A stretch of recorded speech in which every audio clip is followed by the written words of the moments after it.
Cell wall और nucleus के बारे में पढ़ेंगे। ठीक है, इससे पहले हमने क्या पढ़ा था, प्लाज्मा मेम्ब्रेन के बारे में पढ़ा था। ठीक है, प्लाज्मा मेम्ब्रेन के बारे में पढ़ा था। ओके, तो आज की जो वीडियो होगी वो सेल वॉल के ऊपर होगी, जो कि क्या होता है प्लांट के अंदर होता है। ठीक है, प्लांट के अंदर क्या होती है, एक एडिशन से मेम्ब्रेन के साथ ही रहती है।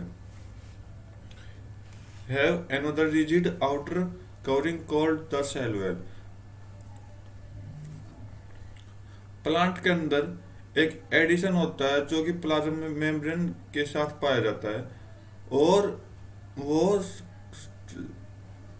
रिजिड आउटर कवरिंग होती है, उसे हम सेल वेल बोलते हैं। ठीक, तो यहाँ से सेल वेल की डेफिनेशन आ चुकी है। The cell wall lie outside the plasma membrane. तो सेल वेल के साथ एडिशन है, तो इसका मतलब बाहर की तरफ होगी प्लाज्मा मेम्ब्रेन के साथ। The plant cell wall mainly compose of cellulose. तो प्लांट सेल वॉल जो क्या करती है, कंपोज करेगी सेलुलोज को।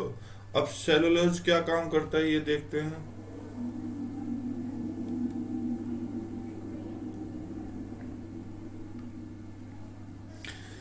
Cellulose is a complex substance and provides structural strength to plant।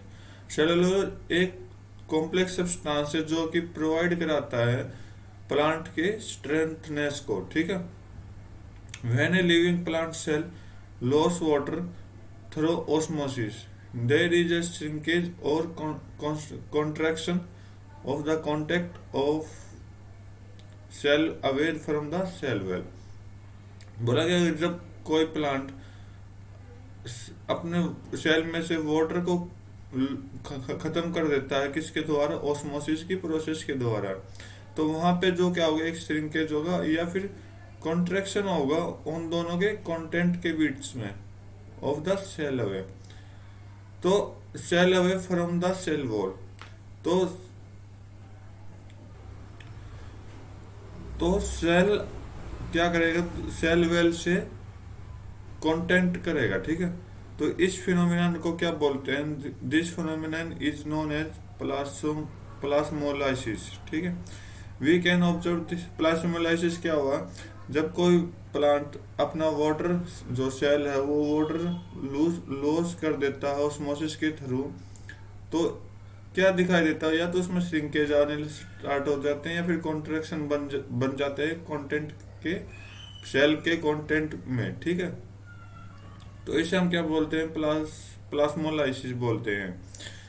तो ये आपके एक एक्टिविटी आ गई जो कि किसके ऊपर है, पील ऑफ रियो लीव, जो कि वाटर में पाया जाता है। ठीक है, तो ये आपका सेल वेल का स्ट्रक्चर था। इससे आगे हम पढ़ेंगे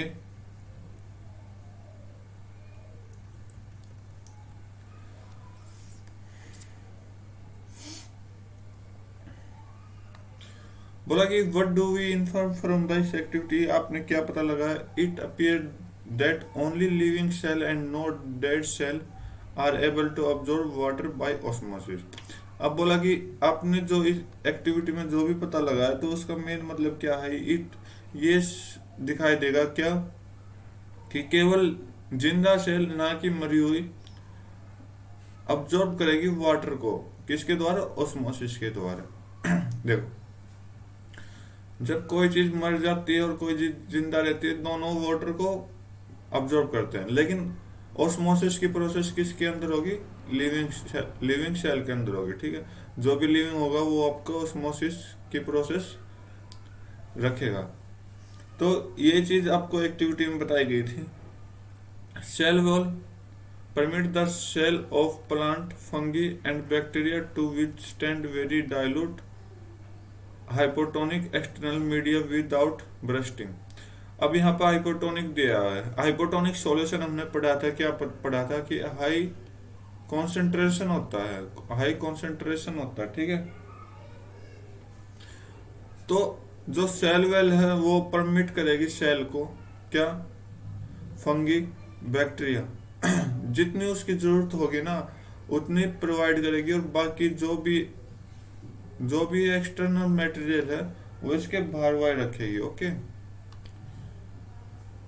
बाहर रखेगी बिना किसी इसको सोखे हुए। तो ब्रस्टिंग मतलब बिना, मतलब एक्सटर्नल मीडिया क्या, बाहर की तरफ, विदाउट ब्रस्टिंग मतलब ना उसको खत्म होने देगी, ठीक है, खत्म नहीं होने देगी। नेक्स्ट क्या है, in such media the cell tend to take up water by osmosis. ये मीडिया क्या होगा कि वाटर को अंदर लेगा किसके प्रोसेस के द्वारा, ऑस्मोसिस के द्वारा। The cell swell building up pressure against the cell well.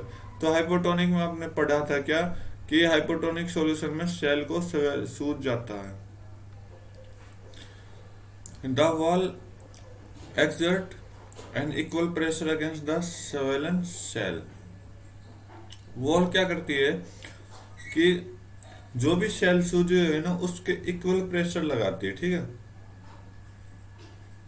Because of their wall such cell can withstand much greater change in the surrounding medium than animal cell।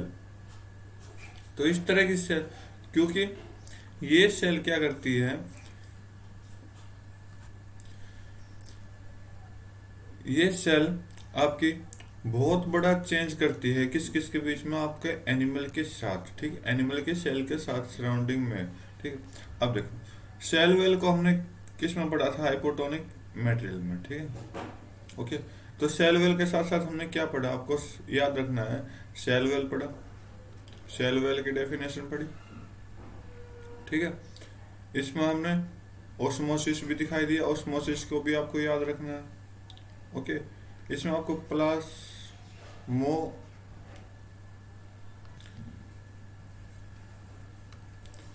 प्लास्मोलाइसिस के बारे में पढ़ा, ठीक है, वो भी याद रखना। और इसके साथ साथ अपना हाइपोटोनिक भी आपने इसमें पढ़ा है, ठीक है। तो मतलब ये आपको 4 डेफिनेशन याद रखनी है इस पैसेज के थ्रू, सेल वॉल के अंदर से। तो अब अपने नेक्स्ट पैसेज की तरफ चलते हैं, न्यूक्लियस।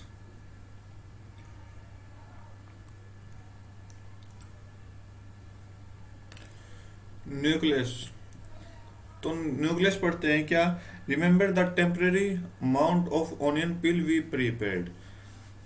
तो आपने स्टार्टिंग में क्या किया होगा, एक ऑनियन की पील देखी थी, ऐसा कुछ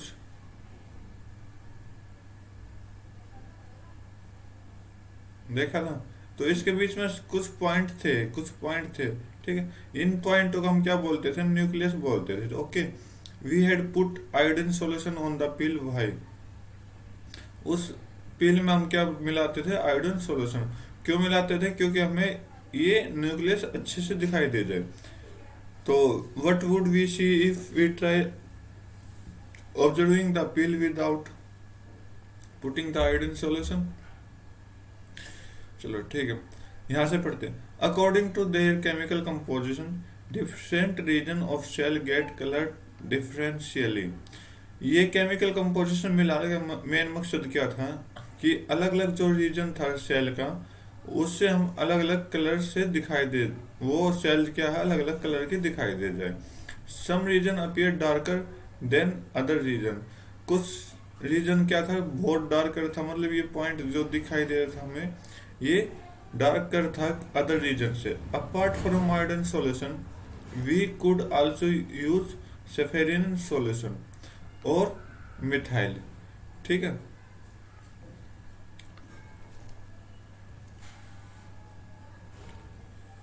तो आपने क्या क्या उस एक्टिविटी में पढ़ा होगा, जब आपने एक्टिविटी पढ़ी होगी तो उसमें आपने सेफेरिन सॉल्यूशन मिलाया और मिथाइलिन मिलाया जो कि ब्लू सॉल्यूशन था, टू स्टेन द सेल को वॉश करने के लिए, ठीक है। तो आपने ये सॉल्यूशन मिलाया होगा। नेक्स्ट पढ़ते हैं,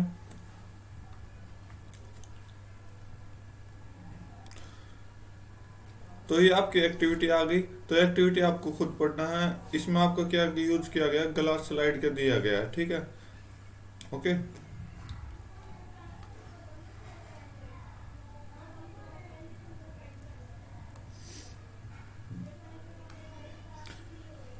अब आगे क्या है कि बोला कि the nucleus has A double layered covering called nuclear membrane. Nucleus के ऊपर डबल लेयर दिखाई देगी आपको उससे हम क्या बोलते हैं, न्यूक्लियर मेम्ब्रेन बोलते हैं। The nuclear membrane has pores which allow the transfer of material from inside the nucleus to its outside। Nuclear membrane क्या है, उसके अंदर पोर्स होते हैं जो कि ट्रांसफर करते हैं मटेरियल को इनसाइड से अंदर से बाहर की तरफ, ठीक है। पोर्स क्या करते हैं, इस तरह का ट्रांसफर, कुछ भी मटेरियल को ट्रांसफर करते हैं अंदर से बाहर की तरफ। That is the side to the cytoplasm, जैसे कि साइटोप्लाज्म करता है, जो कि विच वी कैन, मतलब इसको हम आगे पढ़ेंगे, ठीक है। The nucleus contain chromosomes, nucleus क्या रखता है, क्रोमोसोम्स रखता है। Which are visible as rod shape structure, जो कि क्या है, रोड शेप स्ट्रक्चर है। Only when the cell is about to divide, ये कब होगा, जब सेल क्या होगा, डिवाइड होगा, ठीक है। Chromosomes contain information for the inheritance of characters from the parents to next generation in form of DNA. बोला कि क्रोमोसोम्स क्या साबित करता है, कि हमें इंफॉर्मेशन देता है किस चीज की, कि जो पेरेंट्स हैं उनके नेक्स्ट जनरेशन के बारे में जानकारी देता है, किसकी फॉर्म में, डीएनए की फॉर्म में। तो आपने देखा होगा कि देखो ह्यूमन के अंदर कितने होते हैं, 46 क्रोमोसोम्स होते हैं, जो कि 23 पेयर्स होते हैं। तो 23 आपके पेरेंट्स, फादर से आएंगे, 23 आपके मदर से आएंगे, ठीक है, ये आपको पता होगा। ओके, तो टोटल कितने हो गए, 46 क्रोमोसोम्स हो गए, फादर के 23, मदर के 23। ओके, तो ये क्रोमोसोम्स क्या बताते हैं, डीएनए की फॉर्म में होते हैं। डीएनए आपको पता होगा, किसी भी चीज को सर्च करना हो या किसी का रिलेशन बना दिखाना हो, तो हम किसका यूज करते हैं, मतलब कोई अनजान व्यक्ति आ गए कि आपका रिलेशन मेरे साथ ही है, तो वो क्या करेंगे, आपका डीएनए चेक करेंगे ताकि आपका रिलेशन दिखे या ना दिखे, ठीक है। तो डीएनए की फुल फॉर्म आपको दी गई है, डीऑक्सीराइबो न्यूक्लिक एसिड, ठीक है। तो ये क्रोमोसोम्स की डेफिनेशन हो चुकी है। Chromosomes are composed of DNA and protein. देखो क्रोमोसोम्स क्या है, डीएनए और प्रोटीन में पाया जाता है। DNA molecules contain the information necessary for constructing and organising cell. DNA का काम क्या है, डीएनए जानकारी देता है किसका, जो सेल हमारे अंदर बनती है और उसका ऑर्गेनाइज होता है, मतलब कंप्लीट हो जाती है, तो डीएनए उसके बारे में क्या करता है, हमें फुल इंफॉर्मेशन देता है।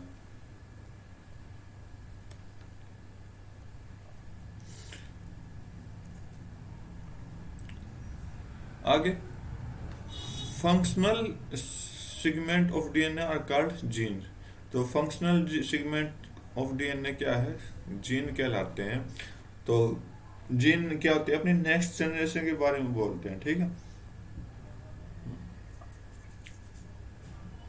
तो यहाँ पे से एक क्वेश्चन और हो जाता है कि स्टडी ऑफ जनरेशन क्या कहलाते हैं, जेनोलॉजी कहलाते हैं, ठीक है। इन ए cell which is not dividing and the DNA is present as part of chromatin material। तो डीएनए किस में पाया जाता है, आपके कैरोमेटिन मटेरियल में पाया जाता है। कैरोमेटिन मटेरियल क्या है, अब देखते हैं। Chromatin material is visible as entangled mass of thread like structure. Chromatin material क्या होता है, एक शेप होती है जो कि धागे की तरह होती है, ठीक है, जो कि हमें धागे की तरह दिखाई देता हो। Whenever the cell is about to divide, जब सेल को हम डिवाइड कर देते हैं, the chromatin material get organized into chromosomes। जब हम सेल को डिवाइड कर देते हैं तो क्रोमेटिन मटेरियल जो होता है वो ऑर्गेनाइज होता है किसमें, क्रोमोसोम्स में पाया जाता है, ठीक। The nucleus play a central role of cellular reproduction. तो न्यूक्लियस का रोल क्या होता है, वो सेलुलर रिप्रोडक्शन में काम आता है, ठीक है। बाय विच, मतलब एक सेल को दूसरे सेल में बनाना। आपने 8वीं क्लास में पढ़ा होगा, जब कोई सेल है डिवाइड होती है तो 2 सेल हो जाती है, मतलब ये दोनों क्या होती है, डॉटर सेल होती है, डॉटर सेल, और ये आपकी क्या होती है, पेरेंट सेल होती है। जब पेरेंट सेल दो, मतलब ये न्यूक्लियस क्या करता है, सेल को डिवाइड कर देता है, okay. by the process by which a single cell divide and form two new cell। तो प्रोसेस दिया हुआ है कि एक सिंगल सेल को दो नए सेल बना देता है, जो मैंने आपको पहले बता चुका हूँ यहाँ पे। It also play a crucial part along the environment in determine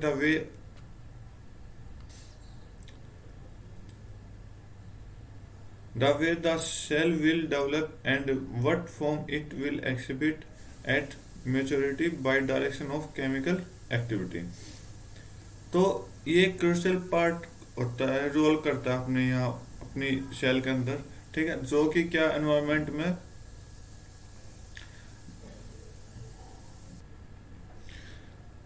तो ये क्या करता है एनवायरनमेंट में, जैसे कि नए सेल को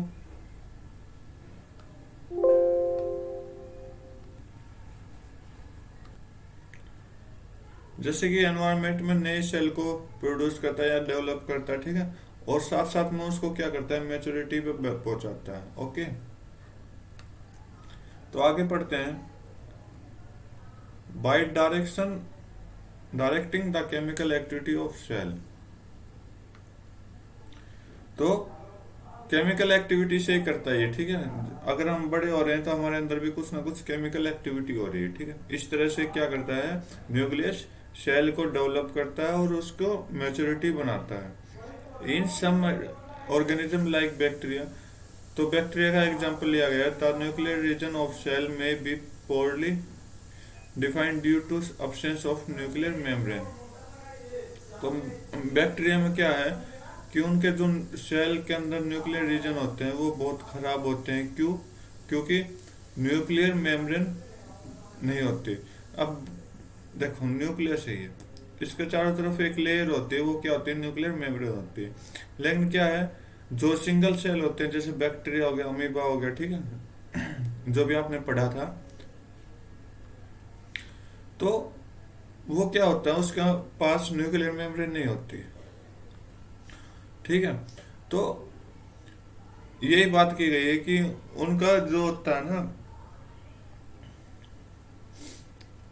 तो वो अच्छे से ग्रो नहीं कर पाते। Such an undefined nucleon containing only nucleic acid is called a nuclide. तो ऐसे न्यूक्लियर रीजन जहां मिलते नहीं जो केवल न्यूक्लिक एसिड में है पाए जाते हैं, उसे हम क्या बोलते हैं न्यूक्लियोइड बोलते हैं। तो यहाँ न्यूक्लियोइड की भी डेफिनेशन आ चुकी है, ठीक है। सच ऑर्गेनिज्म वो cell lack a nuclear membrane are called prokaryotic karyotes. कुछ ऑर्गेनिज्म जिसके अंदर सेल में न्यूक्लियर मेम्ब्रेन की कमी पाई जाती है उसे हम क्या बोलते हैं प्रोकैरियोट्स, ठीक है। प्रो का मतलब है प्रिमिटिव या पहला प्राइमरी, क्रियोट का मतलब है क्रियोन या फिर न्यूक्लियस, हम इसको बोल सकते हैं। Organism with cell having a nuclear membrane are called eukaryote, ठीक है। जिसके अंदर न्यूक्लियर मेम्ब्रेन पाई जाती है उसे हम यूकारियोट बोलते हैं। तो सेल के यहाँ पर दो पार्ट हमें देखने को मिले, कौन कौन से? अब एक तो आपका क्या प्रोकैरियोट और यूकारियोट, ठीक है। तो ये दो सेल के दो अलग अलग क्या हुआ पार्ट देखने को मिले हैं, तो इनको भी आप याद रखना।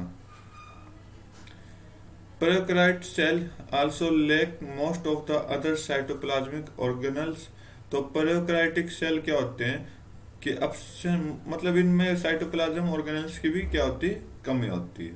आप अगर इसको अच्छे से पढ़ोगे तो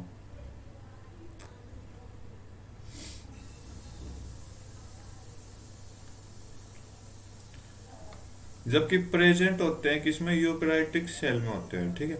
many of the function of such organelle are also performed by poorly organised part of the cytoplasm.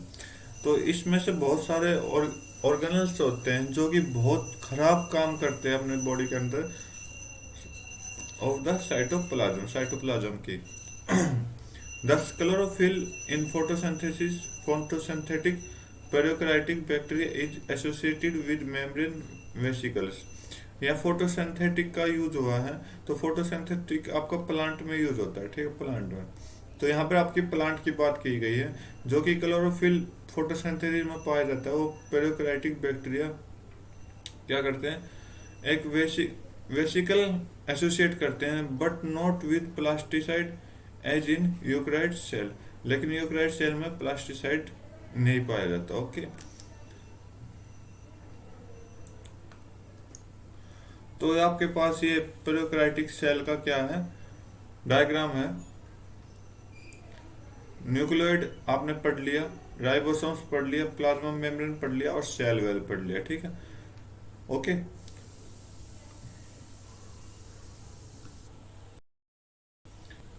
तो हमने अब तक क्या पढ़ा कि न्यूक्लियस के बारे में पढ़ा, बहुत अच्छे से पढ़ा, ठीक है।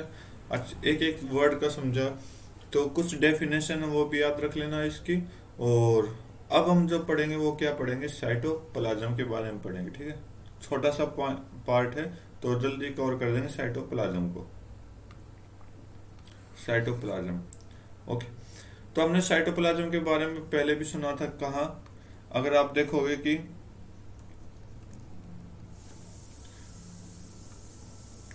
ये देखो साइटोप्लाज्म यहाँ आया था वर्ड, ठीक है। तो यहाँ पर साइटोप्लाज्म आया था। तो अब उसी साइटोप्लाज्म के बारे में पढ़ेंगे, क्या चीज होती है।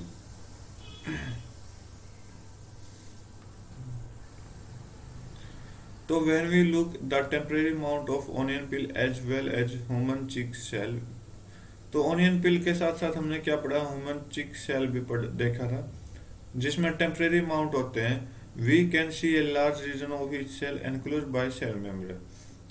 तो उसमें हमने क्या देखा कि बहुत सारे सेल के, मतलब प्रत्येक सेल के लार्ज रीजन होते थे, जो कि सेल मेम्ब्रेन है। This region take up very little stain. ये बहुत छोटे छोटे स्टेन होते हैं। तो इट कॉल्ड ए साइटोप्लाज्म। तो इनको हम क्या बोलते हैं, साइटोप्लाज्म बोलते हैं। The cytoplasm is fluid content inside the plasma membrane. Cytoplasm कहाँ पाया जाता है, प्लाज्मा मेम्ब्रेन के अंदर पाया जाता है। ये एक तरह का तरल पदार्थ होता है, ठीक है। It also contain many specialised cell organelles. ये बहुत सारे सेल को क्या करते हैं, सेल, इसके पास क्या होते हैं, बहुत सारे सेल ऑर्गेनल्स होते हैं। Each of these organelles perform a specific function of the cell. सभी ऑर्गेनल्स का काम क्या होता है, अलग अलग काम होता है, मतलब उनके सेल के लिए, ठीक है। तो नेक्स्ट पढ़ते हैं, cell organelle are enclose by membrane. Cell organelles किससे बंद होते हैं, मेम्ब्रेन से बंद होते हैं। In prokaryotic beside the absence of defined nuclear region, the membrane bound cell organelle are also absent। बोला कि हमने पेरियोक्राइटिक में पढ़ा था क्या, कि न्यूक्लियर रीजन क्या होते हैं, कम होते हैं। ओके, कम मतलब, ठीक है, तो खत्म मतलब नहीं भी होते और कम भी होते हैं, ठीक है। तो इस तरह से जो मेम्ब्रेन बाउंड होती है सेल ऑर्गेनल्स की, वो भी क्या होती है, अब्सेंट होती है उसके अंदर। और दूसरी तरफ यूकराइटिक सेल में पढ़ा था क्या, हैव न्यूक्लियर मेम्ब्रेन, इसके साथ न्यूक्लियर मेम्ब्रेन होता है, इसके साथ साथ मेम्ब्रेन एनक्लोज ऑर्गेनल्स भी पाए जाते हैं, ठीक है। The significance of membrane can be illustrated with the example of virus. तो हम सिंपल सा एग्जांपल उठाया इसने वायरस का, ठीक है। Virus lack any membrane, virus के पास कोई भी मेम्ब्रेन मतलब बहुत कम होती है। Hence do not show characteristic of life, इसे हम लाइफ में नहीं गिनते, ठीक है। Until they enter a living body, जब तक इसके अंदर लिविंग बॉडी ना आ जाए। Use its cell machinery to multiply. तो इस सेल की मशीनरी को हम क्या करते हैं, मल्टीप्लाई में यूज करते हैं, ठीक है। आगे देखते हैं आगे क्या दिया हुआ सेल के बारे में, सॉरी साइटोप्लाज्म के बारे में। तो यहाँ पर आपका साइटोप्लाज्म खत्म हो चुका है, तो ठीक है। तो इसमें एक क्वेश्चन दिया हुआ है, क्वेश्चन क्या है, तो जो आपके नीचे टेबल दी गई है ये वाली, इसको फिल करना है किसके डिफरेंसेस बिटवीन पेरियोक्राइटिक पेरियोक्राइटिक और यूक्राइटिक किस सेल के बारे में डिफरेंस, मतलब जो भी आपको टेबल दी गई है उसमें fill in the blank complete करने हैं। तो एक बार देखते हैं क्या है।